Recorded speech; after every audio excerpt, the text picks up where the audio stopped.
कैसे इंजीनियर्स? बेटा, मैं आपसे बहुत जरूरी बात करने के लिए आया हूँ आज। हमने जो बैच लॉन्च किया है 1 अप्रैल से, उसकी डेमो क्लास भी हो चुकी है। ठीक है, सभी टीचर्स अपनी पूरी मेहनत कर रहे हैं, पर मैंने बच्चों का रिव्यू लिया। मैंने बच्चों जाना चाहा बेटा कि क्या बात होगी। कुछ बच्चे की 5-5 सब्जेक्ट में बैक थी, मैंने उनसे बात की, बेटा ऐसा क्या हुआ और अभी आपका क्या सीन चल रहा है, आप कैसे पढ़ाई कर पा रहे हो। तो मैंने उनसे जब बात की तो मुझे पता चला इस बात का कि बच्चों का पढ़ाई में मन ही नहीं लग रहा। 1 घंटे से ऊपर कोई भी बच्चा पढ़ ही नहीं पा रहा। 1 घंटा भी बहुत ज्यादा बता रहा हूं मैं। 15 मिनट 20 मिनट बच्चे मतलब एंड कर देते अपनी पढ़ाई का। बच्चा 15 मिनट तक पढ़ ही नहीं पा रहा। कितनी बुरी स्थिति हो चुकी है, ये बात मैं समझने के लिए यहां पर आया हूं। बेटा मैं आपसे अभी भी कह रहा हूं, बेटा आपकी इच्छा शक्ति से मजबूत कोई चीज नहीं है इस दुनिया में। अगर आपने एक बार तय कर लिया कि मुझे ये चीज करनी है तो आप कर लो जाओगे, ठीक है। लेकिन जैसे आपकी हैबिट बन चुकी है, 10th क्लास में आप नहीं पास करके आ गए, वहां कुछ भी लिख के आ गए, वही हो रहा है। ऐसा ही हो रहा है बेटा, 90% ऐसा ही हो रहा है।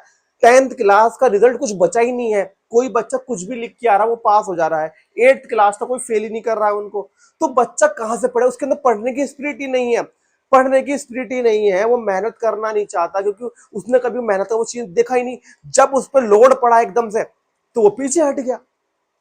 अब 10th क्लास में उन्होंने जो भी कुछ सीखा होगा, 12th जो भी कुछ सीखा, पर वो इंजन में काम तो नहीं आ रहा, क्योंकि यहां तो कॉपियां बिल्कुल डीप चेक होती हैं।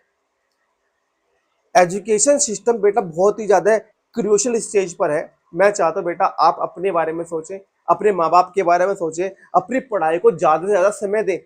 1 घंटा 2 घंटा बेटा पढ़ने में कुछ भी नहीं होता, कम से कम 4 से 5 घंटा डेली दे। अगर आप नहीं दे पा रहे बेटा, इसके लिए प्रयास करें, पर बेटा इसके बिना कोई और चॉइस नहीं है। हम यहाँ पे कुछ भी पढ़ा लें, इस पूरे यूट्यूब के ऊपर आपको कोई भी कुछ भी पढ़ा ले, अगर आप सेल्फ स्टडी नहीं करेंगे तो बेटा कुछ नहीं हो पाएगा। लेक्चर्स को मूवी की तरह देखना बंद करके प्रॉपर नोट्स बनाना शुरू करें, तभी आपका भला हो सकता है, ठीक है। तो ऑल द बेस्ट, पढ़ाई करते रहिएगा।